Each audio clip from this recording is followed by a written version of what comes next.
Hello and welcome to the Doof Book Club, our monthly live stream discussion of a book chosen by you, our listeners. My name is Matt Freeman, and I'd like to introduce you, my co-host, but you'll forget him as soon as you leave the room. And I'm like really sad about it, Matt. Like just really sad. If I had to put one emotion on how I feel about this, it's really sad.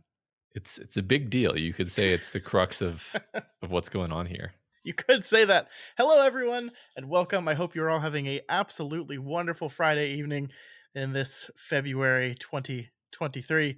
We're running a week behind due to an unplanned illness. You know, they say unplanned illness. Are there planned illnesses? I thought you had planned that one, no? No, I did not. Oh, well, bad luck. But I'm all better, and we are all back. I see a lot of people in chat that I recognize. I see Trinkard, I see Bishop, I see Chris, I see John. How's it going, y'all? I see Sunny.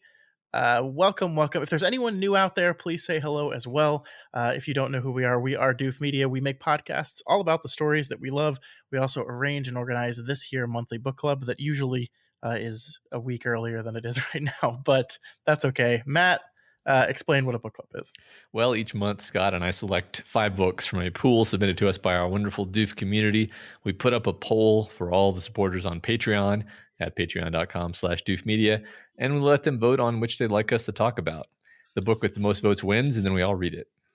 And then we meet here on usually the last Friday of the month, but then the holiday pushed it to a week after that, and then the illness pushed it to a week after that, and so we're like mid-February already, but it's fine. We spend an hour or so chatting about the book. Before we get into this month's book, we have to do a little bit of homework for next month's book. As we said, there is a poll over on Patreon where our patrons get to select a book, but we do allow those individuals that come to the live showing to get either a second vote if they're patrons or a vote at all if you happen to not be a patron and are just here to hang out. So the poll is about to be sent out. Oh no, what did I do? Copy. There we go. The poll is going to be sent out right now, and then there you will find the 5 options for our February book, which won't be done till March. It's all very confusing, but it's okay. You will be allowed to pick 2 of those 5 options, and we will take the results of this poll, add it to the results of the Patreon poll, and at the end of the episode, announce which book we will be discussing next month. All right. Let's get into this month's book, though, Matt. Let's talk. Tell me about it. What book are we covering for January/February 2023? This month-ish, we covered The Invisible Life of Addie LaRue by V.E. Schwab. And the summary is as follows. France, 1714. In a moment of desperation, a young woman makes a Faustian bargain to live forever and is cursed to be forgotten by everyone she meets. Thus begins the extraordinary life of Addie LaRue and a dazzling adventure that will play out across centuries and continents, across history and art, as a young woman learns how far she will go to leave her mark on the world. But everything changes when, after 300 years, Addie stumbles across a young man in a hidden bookstore and he remembers her name. Oh my gosh. Filled with drama. Sort of. All right, Matt, we're going to move into the overall impression section of the show where you tell me what you thought of this book. And while you are doing that, our wonderful listeners at home will also send in messages into this here chat box telling us what you thought of this book. Had you read it before for book club? Did you read it again, or did you read it for the first time along with us? And what, gentlemen and ladies and everyone, did you think of The Invisible Life of Addie LaRue? And Matt, you go now. What did you think of The Invisible Life of Addie LaRue? It's a really fun premise, but I struggled a lot with certain specific parts. I'll say what I really liked first. I really liked all the stuff in the past as we're tracking through Adeline's history and, her original choice and all of her trials and tribulations over the centuries, and her, essentially, mental battle with darkness, the evil god, or whatever he is, Fae, whatever. I did not like the Henry is his name, right? Yes. I hated Henry. he was the most exhausting character in fiction, and honestly, I got to a point where I took this as a lesson where I was like, I'm gonna use this as like this is my weight training for the artist is a genius and everything's intentional reading methodology. So I was like, oh god, this guy sucks. But okay, maybe it's intentional that he sucks. Maybe I'm supposed to hate this guy. Maybe this is supposed to be a shallow, vapid, useless excuse for a human being, and like that's what we're doing with this character, and we're going to go somewhere with it. And I don't actually know that's what we did, but at least I'm glad that I like held on to that because by the end, I kind of came back around on the book as a whole and ended up kind of being mildly positively predisposed toward it as a whole. But man, the Henry stuff just dragged me down so hard. So I'm sure we'll have lots of good stuff to say because I think there was a lot of good stuff in this book. But like a lot of it was honestly me struggling with that particular element. How about you, Scott? Yeah, I mean, I think I enjoyed the book a little bit more than you did, but I have to agree with you. I think all your complaints are the same as mine, except for I think maybe you felt a little bit more strongly about them. I do think I think the cutesy, like John here and saying like the book seemed designed to do all the little things to push my buttons, present tense, cutesy little prose things. I actually really enjoyed those things. I enjoyed the overall tone. This is a very melancholic book. It is just kind of perpetually sad throughout, and I enjoyed that very much. I agree about the Henry character.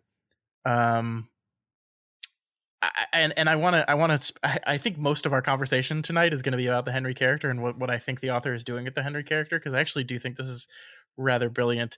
Because I'm going to go ahead and say that if 22-year-old Scott had read this book, he probably would have identified very close with Henry, and he probably would have really, really, really liked the book. He probably would have been like, "Oh my god, it's just like me. I feel just like this guy. I totally like him." And a older, wiser, more experienced, less angsty version of myself looks at this guy and just says, "Jesus Christ, dude, get over it. Just fucking get over it, man." And that's why he rubbed me the wrong way in so many different ways. He's just like it feels so bad to say this, but like a character's like, why doesn't anyone like me? Why does everyone leave me? It's because you suck, dude. Yeah. It's because you Yeah. suck. It's because you're never nice to anyone in the entire book, including Addie, really. Like the only he is the minimum amount of of like friendly that you would expect a guy who's just flattered for the attention to be. Like I don't buy their love at all, and maybe we can talk about that as a separate thing. That like maybe that's intentional. I don't buy that these two characters love each other on either side. It seems to me that they just recognize, oh, holy shit, this is convenient. You're the one person who suits the curse properly. But like, what does he love about Addie other than the fact that she isn't cursed and vice versa? That's He, it. That's it. yeah, That's the only thing they like about each other. We can call it love about each other, but it's that the other person is the only person in the world that isn't like anyone else. And so it's nothing to do with their personality. It's nothing to do with anything they have in common. Yeah. It's just it's really, I mean, I really, it's going to take getting personal about this guy, because I definitely do see a version of myself in a younger version of myself in this character a whole lot. But yeah, he, he's just um so John is agreeing with you that that this character represented a younger version. Yeah, I mean, I just we spend just way too much time in his head is really my problem. Like I don't think I would have minded if he was just a lesser element of the story, but it's like, oh my god, we spend so much time with this character. It's like the author thinks that this is like an amazing character, like that's gonna move me. And you're totally right. Maybe it would have moved me when I was younger, but as it is, and this annoyed me about Addie just as much as it annoyed me about Henry. By the way, this specific thing where it's like all they care about is like romantic puppy love. It's like Addie's whole raison d'etre, to butcher some French while we cover this French book, um, is to like have men briefly fall in love with her for like 6 hours, which on the one hand you could very fairly say, Matt, that's the point. This is her curse, is that she can't have children. She can't have a true love that's deep and lasting. Her curse is that she can only have these flings. But what's weird is it's not portrayed that way. Like, it's not portrayed as if Addie realizes that this is a nightmarish existence to be like a 22-year-old dating for her 300-year span of years. Like at some point though, basically I was like, aren't you tired of this yet? Like like either she should have become like Faye and like distant and like just manipulated men, like that would have been fun, or she could have been like, I don't want to do this anymore. Like I'm bored of this. Like I see these men. Not only do I see them as children due to my experience, but to me they are children because I'm 300 goddamn years old. Yeah. Everything about that rubbed me wrong, and to the extent where I was like, well, maybe that's the point. Like maybe this is the nature of her curse, is she's unable to mentally move out of this frame of being mentally a 20-year-old, basically. Yeah.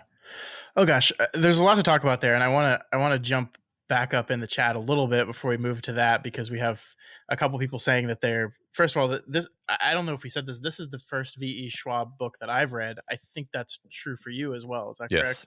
So we have some people in the chat that have read some of her other stories and are very, very positive about them, which is great.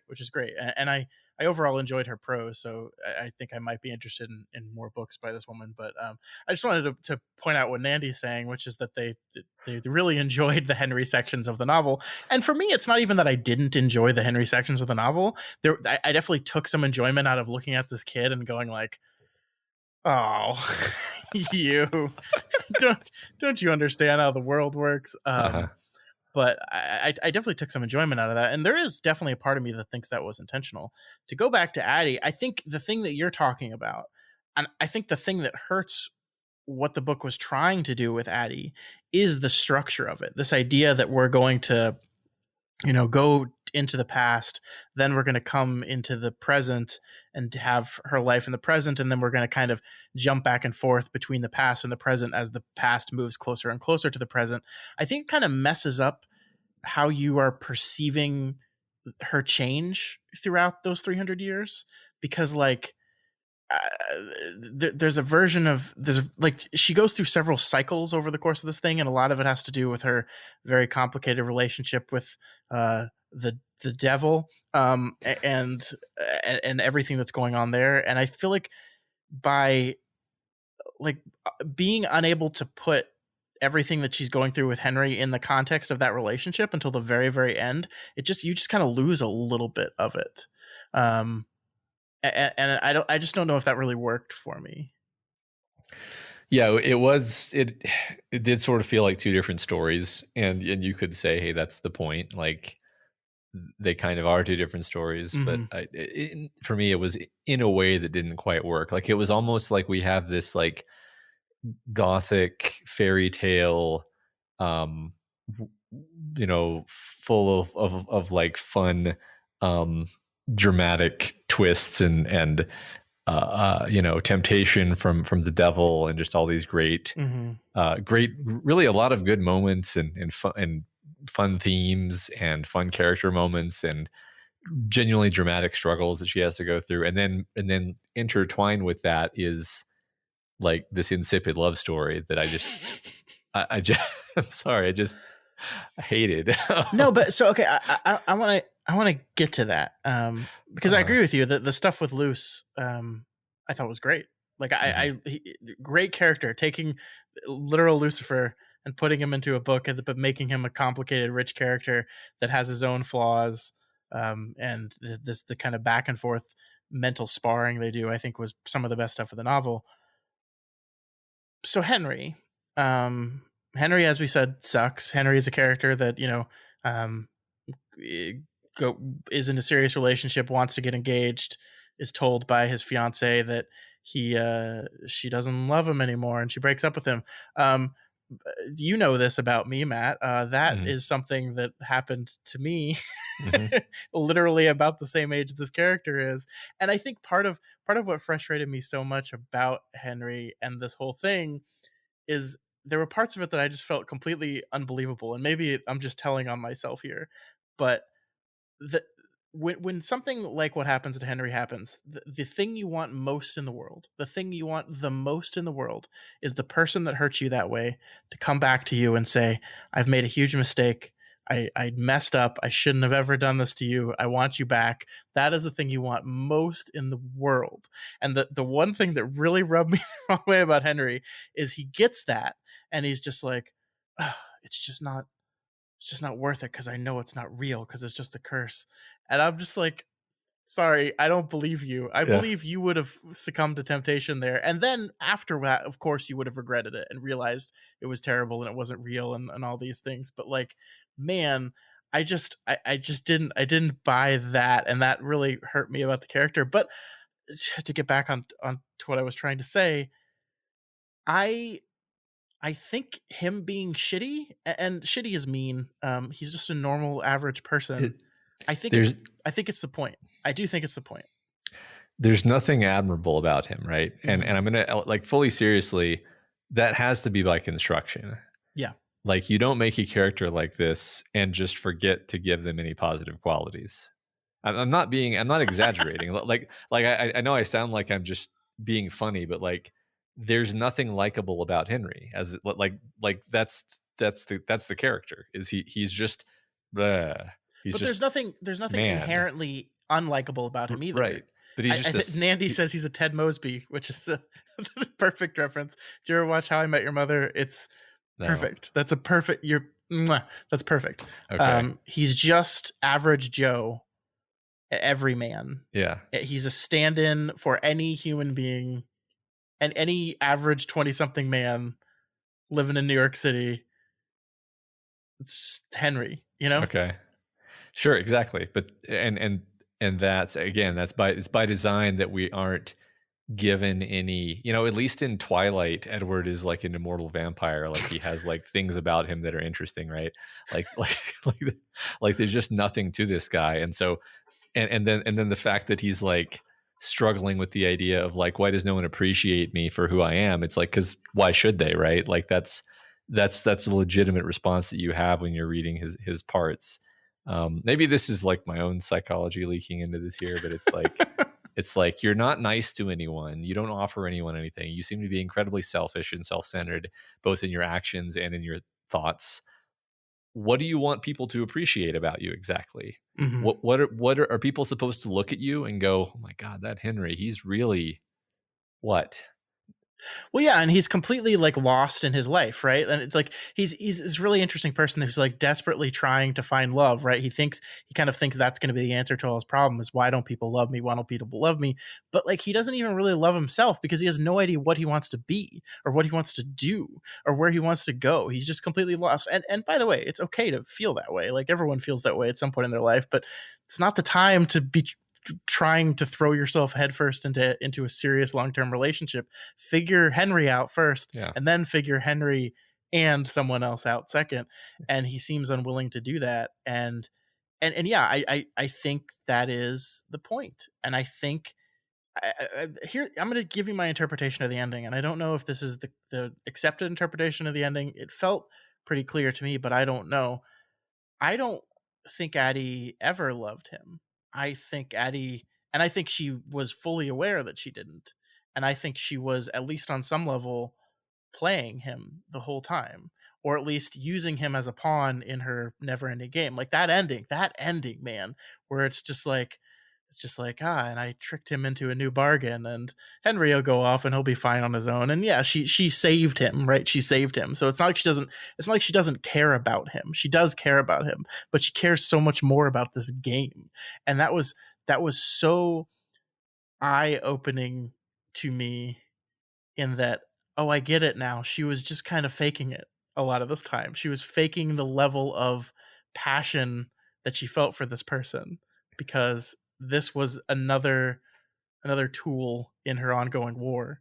And Yeah. so she doesn't know this guy, Luce is always kind of watching. We don't know when he's there, when he's not. And so she's always kind of performing. She's constantly performing. and her relationship with Henry was another part of her performance. And it's not that she didn't have feelings for him. She saves his life, right? She does that. But yeah, it was never real. It was never real for her. And then it's like, oh, I get it now, because the whole time I'm reading this book, I'm like, why do you like this guy besides the fact that he can remember you? Why do you like him? Yeah. So I don't think I articulated it to myself as strongly as you just articulated it right there, but I definitely clocked to the fact that when she gives up Henry, this is not a tragedy for her. Mm-hmm, mm-hmm. She's just like, he'll get over it. Yeah. She's already over it, right? Like there's no she's not even thinking to herself, unless I'm forgetting. I don't think she's ever like, maybe after I get, Luke to let me go, I'll go back to Henry or something. Like, I don't think that line appears in there. I think she just doesn't care. And I don't think that she, and honestly, like, you can go really dark with it, and you can say, like, this is who she's been made into, because this is what she does, is she seduces men. She gives them a fling. She gets something out of it. She has a fun time with them. Yeah. She gets a warm bed and a nice dinner out of it, which is something that's hard to come by, given the fact that she can't make any money or have a job or have a home. And then she moves on. And that was there's this theme of theft in the book, of the morality of stealing, and everything that she has, she steals. The time with these men, she's stealing it in a sense, because they don't get to keep it, is what they don't get to keep the memory. They don't get to keep it. And I think she stole something from Henry too, right? Like, that's just who she is now. She stole a way out of the curse by sort of judo flipping his curse. Not that he's any the worse for it, really. But well, I mean, he's not, but I also find it really interesting that, like, so the end of the book is Henry writes this book, and he quote unquote writes this book. He doesn't give himself credit, but, like, he's also kind of an imposter now too. Like, everyone sees him as Henry the author, right? Who's written this book and mysteriously not putting his name on it. And said, it wasn't me that wrote, like, a thing that, like, probably a lot of the art world would just roll their eyes at and be like, yeah, sure, whatever. And it's just another instance of her being people's muse while also actually being the creator. And she's kind of left him with, it's not like Henry leaves this book knowing, I know what my career path is going to be from now on. I know what I want to do with my life. I know what the type of person I want to be. Not really, right? I mean, he's written this book. This book is successful, but it's not his words. It's not, he didn't do it. Yeah. It's not his life. It's another person's that he's just copied. And yeah. I mean, I sort of, this is me, editorializing here, but, like, I don't even think that, like, the way to approach life is that you figure out, you like cognitively figure out what you want to do, and then I think you just go out and you start doing things, and the things that you like, you do more of those, and then 5 years of doing that, and you have crafted a life for yourself. And that is, there's nothing wrong with that. There's really no better way to go about it. Honestly, I know so few people who have done the thing where they were like, I'm going to be a blank, and then they just make that happen. I know, like, one person who fits that bill. And they don't even seem any happier than I am, honestly. So like, the point is, like, like, Henry just needs to get over himself. I mean, it's really funny to me because John is talking about how Henry is 30 years old in this book. That was shocking to me. I had forgotten that. I literally was thinking he was at most like 26, and I mentally see him as like 23.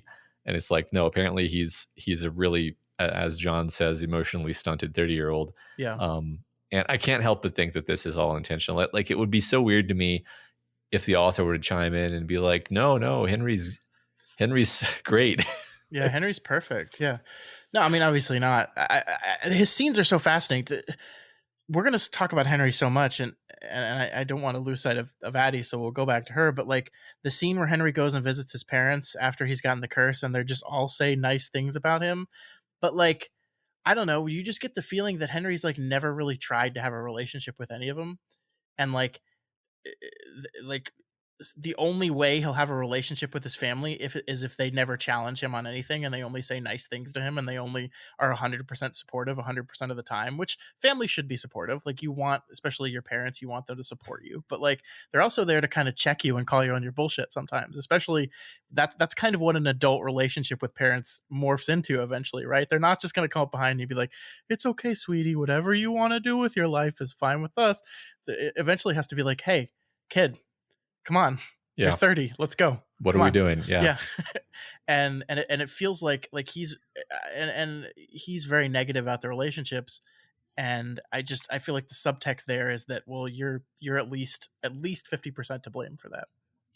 Yeah. I mean, I was just while we're dumping on Henry, like like he has this terrible relationship with his brother, and it's like, okay, what has his brother done? Oh, his brother just had the audacity to just be a successful human being and contribute to the world. Isn't his brother like a doctor or something Yeah, extremely a surgeon, admirable? I think. Yeah. Yeah. Yeah. Like, yeah. Yeah. Oh, man. I totally see why you don't like your brother, who apparently is a really cool guy in every way. I mean, Uh-huh. again, it's the kind of thing where I'm like, okay, let me dig a little deeper. Author's a genius. Everything is intentional. Um, the brother is obviously a much cooler person and a much more interesting character, and I kind of want to follow him around.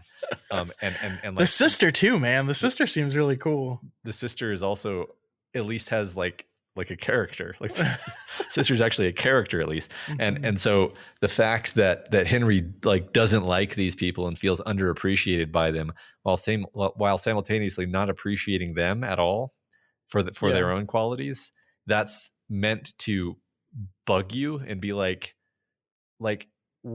why don't you think about how cool your brother is? Yeah. Like are you this petty that you can't appreciate your brother being cool? Hmm. Like that to me seems really like small. That was the one that was like, maybe it's part of my like brothers thing that I have in my brain, but like the idea that he resents his brother for being successful, I just think is incredibly toxic. Um Yeah. Yeah, it certainly is. I mean, it's also very, very human. Like, I understand why he feels that way, but yeah, I agree with you. I think, it really strikes me as really fascinating with this guy, because there's so many hints, and like to get back to his relationship with Addie for a bit here, like, there's so many moments in it where I'm like, what are we doing here? Like, I very distinctly, and I remember you and I had a conversation about this. Remember when I got to the part in the book where like she steals something, and Henry's like, what are you doing? You can't steal things. And she's like, but I have to. Like, I like, there's literally, like, I can't survive without doing that. And he's like, well, not anymore, not with me. And I'm just like reading this relationship, and I'm like, oh, so you didn't actually solve the conflict at all, did you? Like, uh, I think what I compared it to, was like a very young, new relationship with two people that are very excited to be in relationship with each other, and then something comes up where one of them is like, I want kids, and the other one is like, I 100% do not want kids, and then they're like, oh, hmm. Well, we'll okay. resolve this later. Yeah. And then they just kind of push that aside and then just go on their merry way. And you're watching them going, um, okay, good luck with that. Yeah. That's gonna eventually become a problem. And that's what their relationship felt like the entire time. The book, I think, is playing very straight with it, because I think it wants to do this kind of end of book reveal, but it's very straight. And you're watching this relationship going like, this thing's doomed. There's no way these two people can be together for the long term. Like, just the idea that like every time they go meet with his friends, they have to reintroduce them. And I'm sitting here thinking like, how's this going to work like in the super long term, right? Like, how's this going to work with like, and this is of course before you know that Henry has like 3 months to live or whatever. But like, Yeah. here's my wife. You've not met her yet. Yeah. And then it's like, oh yeah, I have a baby. Like, how are they going to remember if they have a child together? Are people going to remember the child? How's that going to work? It's just, it seems like it reminds me of Buffy the Vampire Slayer when she's dating a freaking vampire Uh, and like drawing in her journal like like Angel and Buffy forever, and I'm like, okay, but forever for you and forever for him, those mean very Right. different things. And why aren't any of you people thinking about this? Yeah, I mean, not that I've seen Buffy, but that is a perfect analogy, because it's like that's a poor match to the point of being comedic. Yeah. And I think this is also borderline a poor match to the point of being comedic, because like Henry is the poster child of low emotional intelligence, and God, we're Addie's being a so mean 300 to year this old Addie's a 300-year-old like master manipulator. That they're Henry's the guy who can't read anyone. Like that's his thing, Mhm. is that he consistently fails to read any of the subtext with anyone around him, right? Like his Yeah. friend who's in love with him, etc. And like Addie's like picking up on all this stuff immediately the first time she meets these people, right? So it's really quite funny when you Mhm. think about it that way. I think the way that I eventually chose to enjoy the book was, in line with your kind of final interpretation, where like Henry is not meant to be thought of as like a cool guy you're supposed to like. Yeah, I the honestly just ideal. I just wish there were less like all that stuff you just said about thinking about like the practicalities of what their relationship was going to be like that should have just never occurred to you, because this should have been just a really small part of the book, and then we should have moved past it, and that should have been it, and it Mhm. never would have even occurred to you like what are the practicalities of this going to be, because it would have been over too fast. But it wasn't, dragged on for pages and pages. Yeah, I mean that's the interesting thing. Like even with the idea and the reframing that the author is a genius and all this is intentional, which I do think is the case. It does seem to me that, and I think I said this to you multiple times via text as I was reading this book. I was like, I'm enjoying it so far. I'm enjoying my time with this, but like, I don't understand how this is going to go on for 300 more pages. And like, I don't, and I kept saying that like every 50 pages, like, I don't understand how this is going to go on for 250 more pages. Uh-huh. And it just like, I mean, I think it is really until the end that you realize what you're kind of naturally building to, but you don't even really know, and it does. I think someone way up in the chat said this might have worked better as like a novella, and I really agree with that. It's a really interesting concept, a really interesting idea. I like the twist on the Faustian bargain. I don't think we've talked about this specifically, but just that general concept of like the second someone walks out of your sight, they forget you, I think is a really fascinating thing. And some of my favorite parts of the book where we really explore that, like when the moments right after she's made the deal and she's interacting with her family and friends and stuff. And I think the one that affected me the most emotionally is when she's interacting with her old friend who like sees her out in the middle of the woods and like takes her in and brings her inside, and feeds her. And it's like this moment of kindness that this woman has, and you're like feeling really nice about it. And then of course she walks out of the room, walks back in, and finds her holding her baby and has no memory of that entire interaction, and then is like immediately suspicious and angry and horrible to her. And it's like it's this really emotionally impactful scene, I think, that really worked on me and really gets to the core of what this curse would mean. And I really loved that stuff. I really did. Yeah, I agree. There were a lot of great scenes like that one. All the stuff with her family, the old woman who she learned from, her adventures in Paris. I liked how we hit upon all these different kind of historical periods. I actually thought it worked pretty well, and it was charming the way we would like run into historical figures. Yeah, we Um, Forrest Gumped our way through European yes, history a little bit. yes, exactly. It did, despite the fact that a lot of this book didn't work on me, that stuff did. I thought that was fun. I mean, one element we haven't really talked about is this notion that it was not just Addie. It's like, we got Herr Beethoven sold his soul to the devil, apparently, which is dark. Yeah. So the problem with this is you just don't know like how much Luke is lying and how Mhm. much is he telling the truth. I mean, I think the Beethoven one, we at least know he's telling the truth because we literally see him suck Beethoven's soul out of his body. But the implication here Uh, that at least is that many like either many of the greatest artists and creative people of history have sold their soul for that thing, or they were just a muse or they just used Addie. Like Addie has fingerprinted her way throughout history and art, right? And so like so much of some of the greatest works of art have been influenced by either the literal devil or this forever woman, Yeah. which is really interesting. I And I thought mean, it was, yeah. I guess the question is to step back a little bit and be more broad with it is like, what is this book trying to say about the act of creation and art, right? Because I think it is saying something about it. And I don't really know, but like, so for example, I was thinking about the fact that he seems to inadvertently have turned Addie into a muse, right? Mm-hmm. Like the literal definition, really, where Yeah, yeah. she and I didn't get the sense that he had done that on purpose.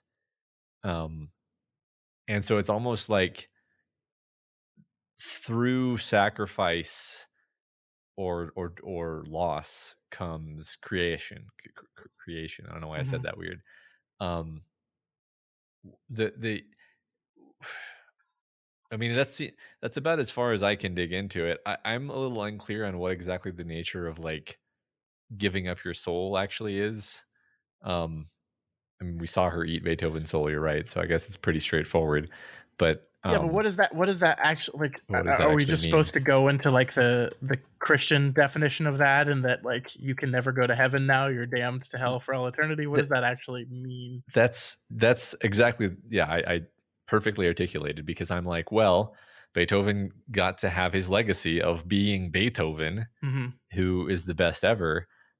And so, like, maybe that was, maybe he got the better end of the deal. You could argue. I don't know. I don't know what the book wants us to think about this, to be honest. Yeah, I mean, it's certainly interesting that the book is positing this idea of art and creation, and I wonder if we become a little bit more abstract with it and not say that like all creation is a deal with the devil, but talk about like that the act of creation and the act of being remembered, we can say, is inherently a destructive one, in a lot Mm, of ways. In that, like, you have to destroy the people around you, and like to get into like a kind of a whiplashian sense of what does it take to be a real genius with this kind of stuff. What does it take to create real works of art? What does it take to have a legacy that is remembered for all time? What does that take, and what does that do to you and the people around you? mhm.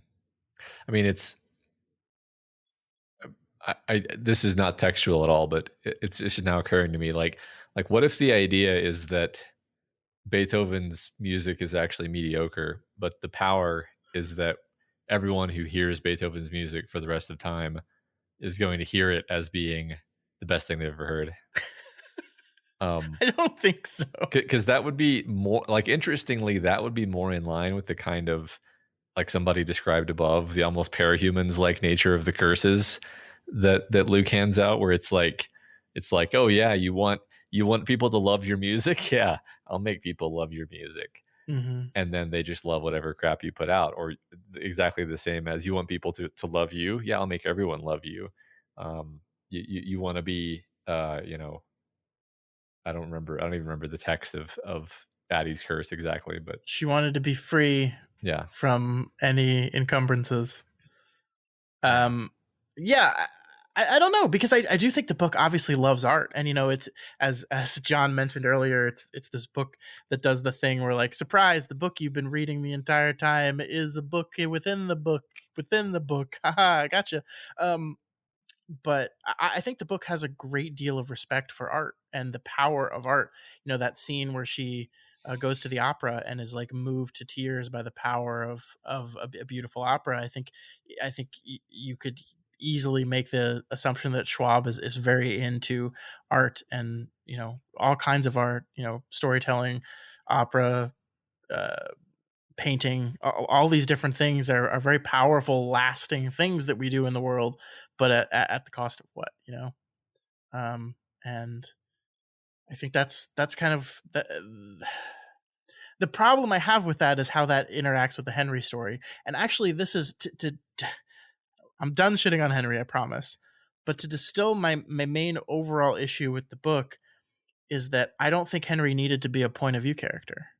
I think I think you can excise, like you can leave Henry in the book and have Henry be a character, like the idea of that she comes across someone that remembers her for the first time ever, and the power and the overwhelming emotion that is tied to that thing for the first time in 300 years. Someone can say her name out loud.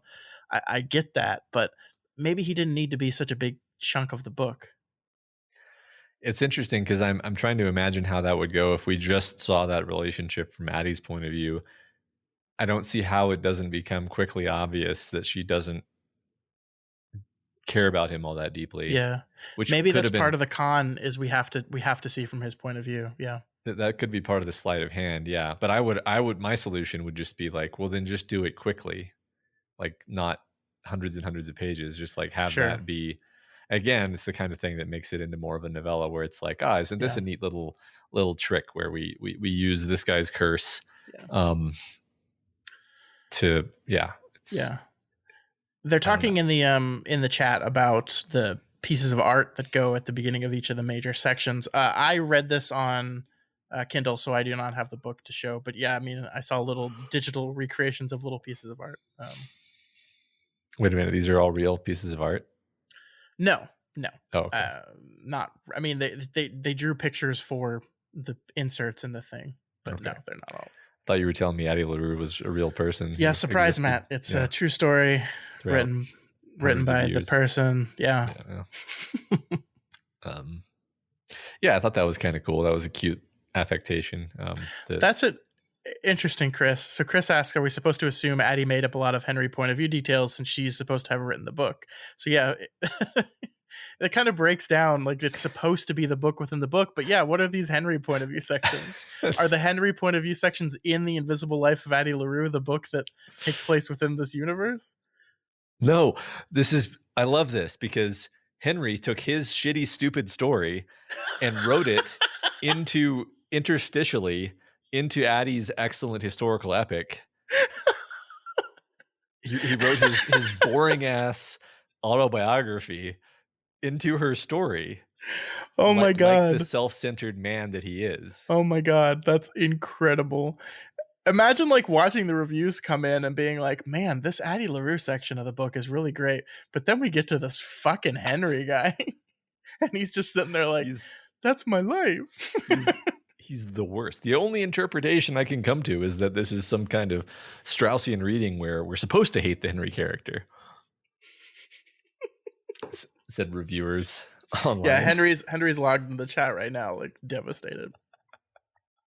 I'm serious now. This is my favorite interpretation, is that Henry wrote himself in, not realizing how uninteresting he is.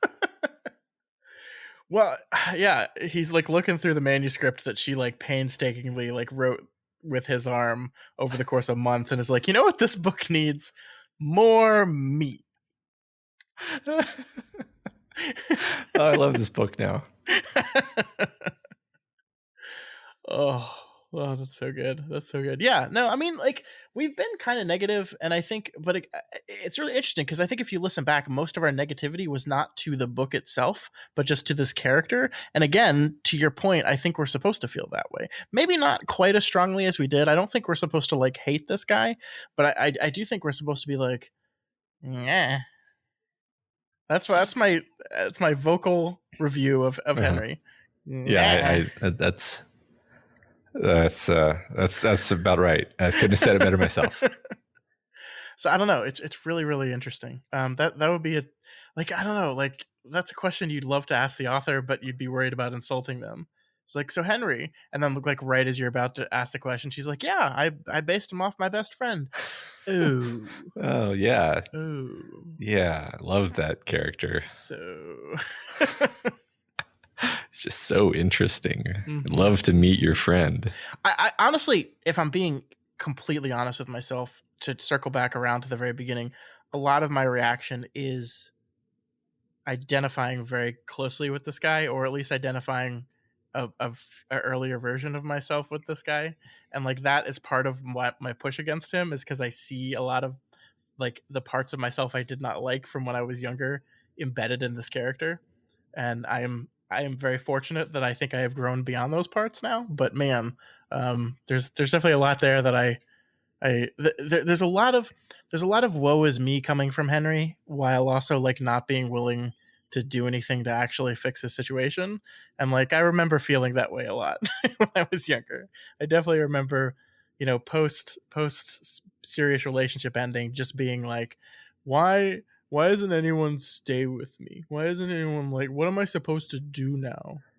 Yeah, I mean, I think I felt everything you're describing, but I think that after a pretty short amount of time, I get a healthy level of self-disgust, and I'm like, all right, get your shit together Yeah. and go do something useful. And like, you can only wallow for so long, right? And Yeah. Henry just is a perma wallower. He shows no signs of being interested in not wallowing. He's been wallowing for his entire life.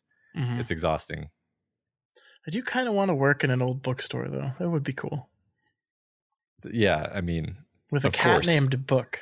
we all want to work in an old bookstore, Scott. I mean, this is a universal human experience Everybody wants to. in New York What if City. what if in the utopian version of humanity, when we all are put into a simulation, is we all just own our own bookstore in New Yeah, York City? Just everyone has a bookstore in New York City. that's what I'm hoping for. There's an element. There's a theme, I guess I could say, or a motif is perhaps a slightly better word of like bohemian um, aesthetics Mm-hmm. throughout the entire book. Where I mean, you can classify Addie's lifestyle as bohemian. All these men who she shacks up with are bohemians. The idea of running a bookstore in New York City and living in a one bedroom flat is very bohemian. This is all very bohemian. Um, it felt intentional to me, and it was just one of the things that I had meant to mention, although I don't Yeah. really have anything clever to say about it. I mean, she makes her life about art, right? And Hmm. so it makes sense that that is the particular type of lifestyle she latches onto the most. She wants to be around art and artists, and in that lifestyle, like she just and the idea that like I mean the central idea, the thing that I love about Addie, and the thing that I love about the concept of this book, if you take it broadly, is like we're all going to be forgotten, right? Like eventually, on a long enough timeline, there will be nobody that remembers you, Matt. There will be nobody that remembers me. But art, and that is a thing that can be timeless and can last, obviously not forever, but for much longer than our lifespans. And so this idea that a person who is 100% more forgettable than any of us really gloms onto I mean, that's like the people that don't uh, have everyone forget them when they walk out of the room are constantly obsessed with this idea of leaving a legacy, and putting down something on paper or marble or something that lasts, that we did, that shows that we existed and lived here and had an impact on this world. That's all a lot of people want in this life, right? Hmm.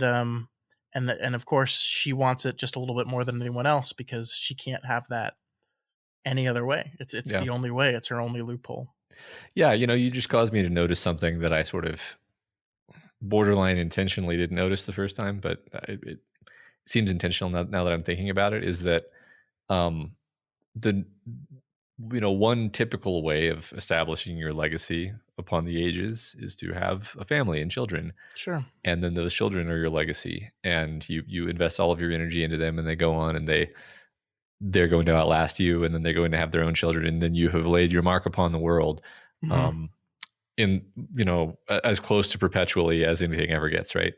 But the book explicitly has Addie be given that option, that choice, by having literally the thing she's running away from Yeah. is a marriage and a husband who's going to give her babies, and she rejects that kind of legacy. And what's interesting is she accidentally gives up any kind of legacy, Yeah. and then she has to kind of scrounge some kind of tenuous ephemeral legacy through inspiring artists as a muse. um, but even then, like, she still wants that legacy. So I just think you're totally right. It's a really interesting idea that for all of these characters, like the typical pathway of establishing legacy is sort of screened off, and then there's this struggle over the idea of obtaining it through art. Yeah. Um, I do think there's something to the idea that Addie is forced upon it and rejects it. Henry wants it and is rejected from it, right? Like they're both at the times they make their deals, they're both on the cusp of marriage, which Mhm. might lead to children, blah blah blah blah blah, what you're saying, but they both come from the opposite side of that in a lot of ways. I Yeah. think that's really interesting. I'm not sure where that would be going, but it is Yeah. really just it strikes me that they're kind of on the exact opposite side of that. Yeah. I'm not entirely sure either, but no, that's a great pull. The idea that marriage is the inciting incident for both of their curses Mm-hmm. and character arcs.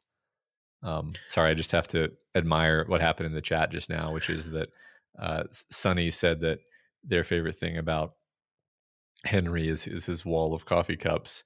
And then somebody else in the chat pointed out that he just stole this idea from one of his family members.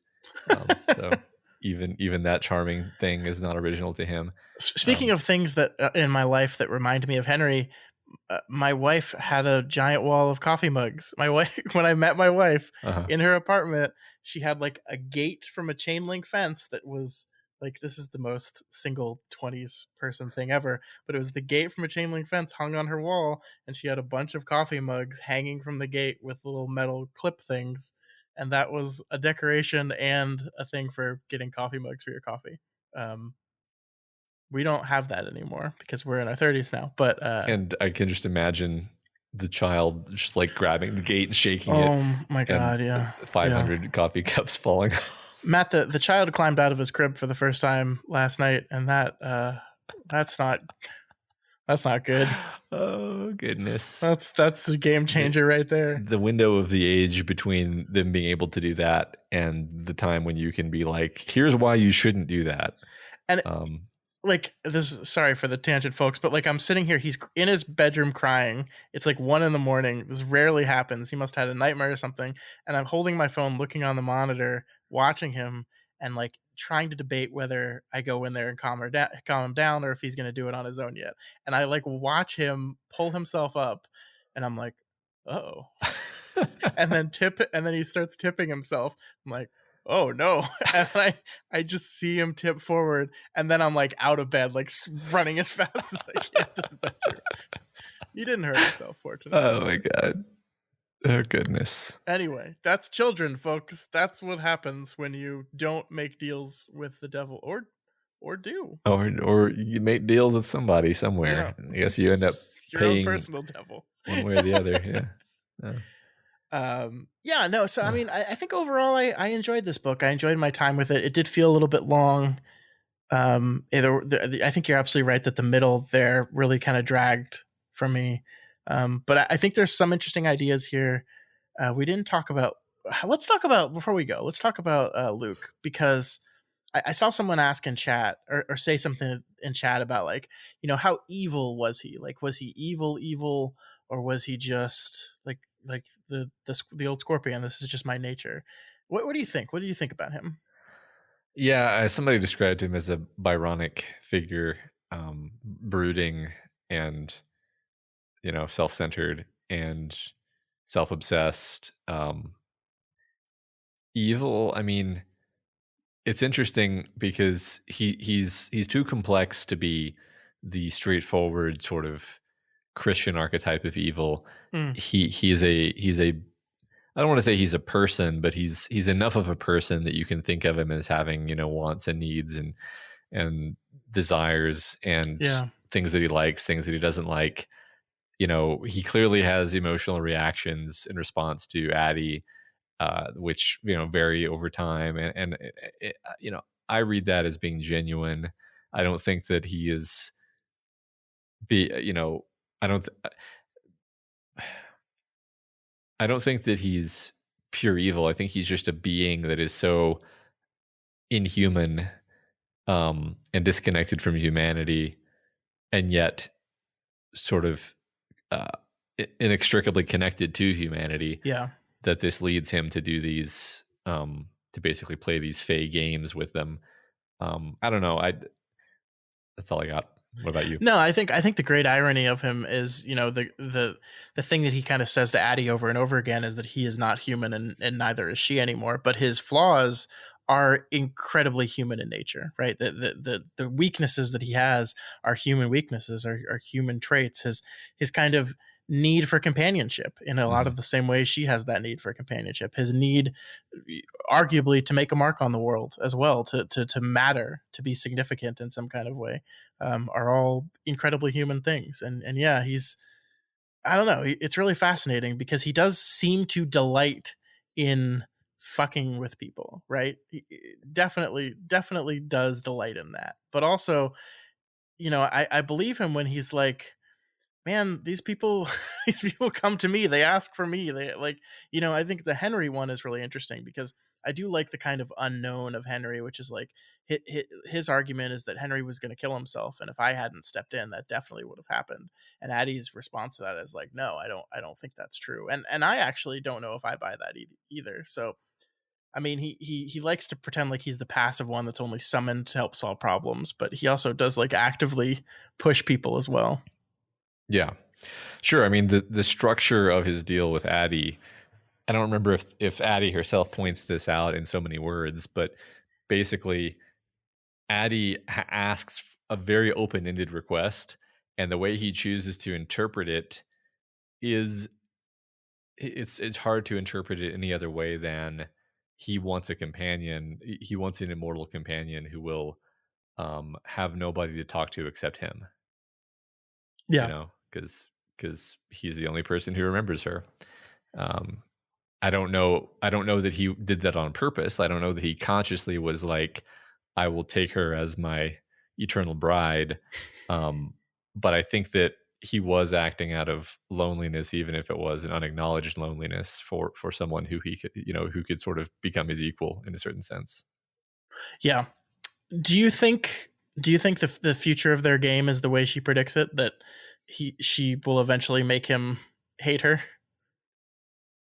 I don't know. I mean, I think I took it at face value that would happen. Mm-hmm. I didn't think too much more about it. I do sort of enjoy the idea that doesn't happen, and in fact, she just becomes more and more inhuman, and becomes more like him, and because that's an even more fun dark reading of what the story could be saying about the nature of um, people. Do you think she loves him? Interesting. I was gonna like immediately say no, but just by asking the question, you forced me to consider whether maybe in that love hate way that can arise in an on again off again relationship. Yeah. Uh, she might love him in that way, which is not I wouldn't view as a healthy kind of love or even real love at all, but in some way perhaps. Yeah. I mean, I think he is closer than she'd like to admit about the way she feels about him, for Hmm. sure. Hmm. Yeah, I think you're right. Yeah, because there's all those moments where she's like, eagerly preparing for their next meeting, and you can interpret it kind of the way Addie tells herself she feels about it, or you can Mm-hmm. just look at her behavior and be like, she's really looking forward to seeing this guy. Yeah. Yeah. Obviously, um, Yeah, so I don't know. There's a lot there, and I agree. The conversation right now is like, oh, I wish we kind of gotten to see more of the world, more of the universe, more of what that would have looked like as that game played out. I agree, but at the same time, I kind of like that it's left open ended. I think the problem with Addie's plan going forward is it assumes that he has no counterplay he could make against her during any of that, which I just don't think is true. So I don't think it's going to work out for her quite the way that she expects it to. But she certainly has the upper hand at the moment, which is a lot of fun. It's a lot of fun. yeah, it's a good ending. Mm-hmm. It is a good ending, and that is probably a good ending for us as well on this month's episode. Once again, sorry for it being a week later. We are so I'm looking at the calendar right now, Matt, and I think we've got 1, 2, 3 weeks until when we normally would have had the episode, which would be the 3rd of May.